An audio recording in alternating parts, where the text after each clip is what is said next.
no plans of asking Tuck's opinion on the purchase of my own racehorse. I'd know the perfect one when I spotted him. I reached the last stall. "This here is Dream. You want to see him?" the barn hand asked. "Yes, please." I sucked in an inhale as Dream stood before me. He was absolutely magnificent. "May I touch him?" My fingers itched to run along his strong, sleek lines. "Sure can. He won't mind." I put my palm face up below Dream's muzzle. His nostrils widened, and a puff of air caressed my hand as the colt took my measure. Slowly, I ran a hand down his shoulders and along his flank, reveling in the softness of his coat, but also assessing his muscular structure.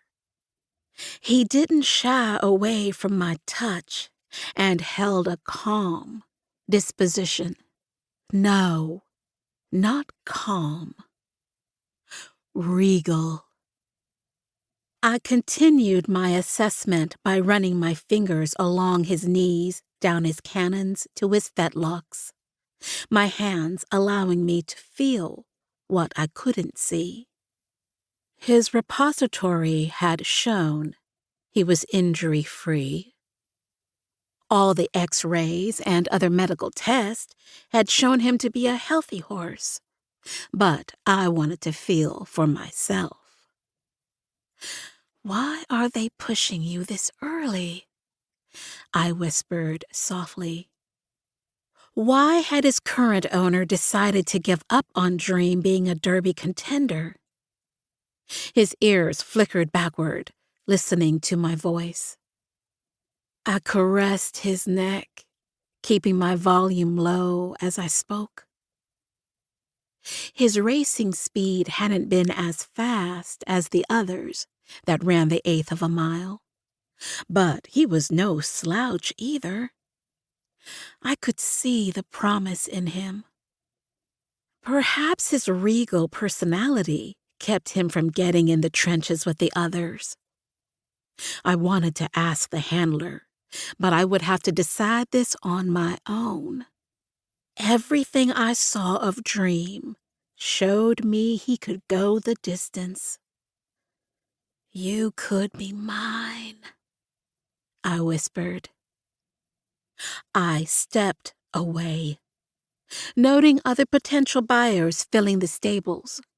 I didn't want anyone to think I was attached and try to drive up the price later on, because deep down I knew I'd bid on Dream. The next day, I found myself in the auction room, waiting impatiently for the start. "First up is Hip 340. The auctioneer read the highlights of the Dam's family, as well as the colt's breeze time.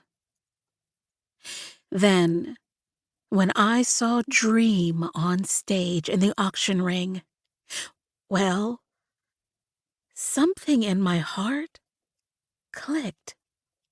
He was it. Dream was my horse. He would help me make my own dream come true, one that involved no one telling me how to live or how to dress.